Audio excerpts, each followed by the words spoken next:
সালামু আলাইকুম। দুর্নীতি দমন কমিশন, প্রধান কার্যালয়, ঢাকা। দুর্নীতি দমন কমিশনের একটি নতুন বিজ্ঞপ্তি প্রকাশিত হয়েছে। প্রকাশের তারিখ হচ্ছে 22 শ্রাবণ 1432 বঙ্গাব্দ, ইংরেজিতে 6 আগস্ট 2025 খ্রিস্টাব্দ।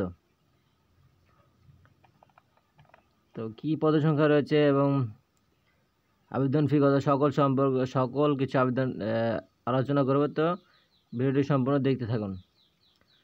প্রথম পদ কনস্টেবল, বেতন গ্রেড হচ্ছে 17তম গ্রেড, 9,000 থেকে 21,800 টাকা বেতন। এখানে পদের সংখ্যা রয়েছে 91টি। নিয়োগের ক্ষেত্রে ন্যূনতম যোগ্যতা হচ্ছে কোনো স্বীকৃত বোর্ড হতে দ্বিতীয় বিভাগে মাধ্যমিক স্কুল এবং সমমানের পরীক্ষায় উত্তীর্ণ সার্টিফিকেট মাধ্যমিক স্কুল মানে এসএসসি পাস করতে হবে, তাহলে আপনারা আবেদন করতে পারবেন। দ্বিতীয় হচ্ছে অফিস সহায়ক, জাতীয় বেতন ক্রম হচ্ছে গ্রেড হচ্ছে 20তম গ্রেডের, 8,250 থেকে 20,010 টাকা বেতন। এখানে পদের সংখ্যা রয়েছে 10টি। এখানে অষ্টম শ্রেণী পাস করলে আপনারা আবেদন করতে পারবেন এবং মোট পদের সংখ্যা হচ্ছে 101টি।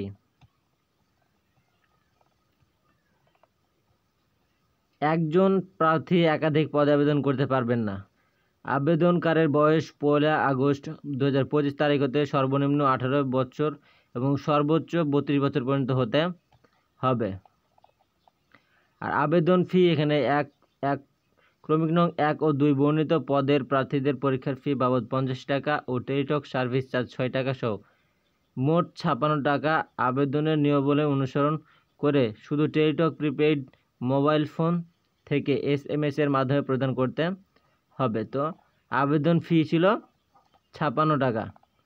আর অনলাইনে আবেদনের সময়সীমা এখানে শুরুর তারিখ ও সময় হচ্ছে 13 আগস্ট 2025 সকাল 10 ঘটিকা থেকে এবং শেষ হবে 11 সেপ্টেম্বর 2025 বিকেল 5 ঘটিকা পর্যন্ত। তো এটাই ছিল মূল ভিডিও।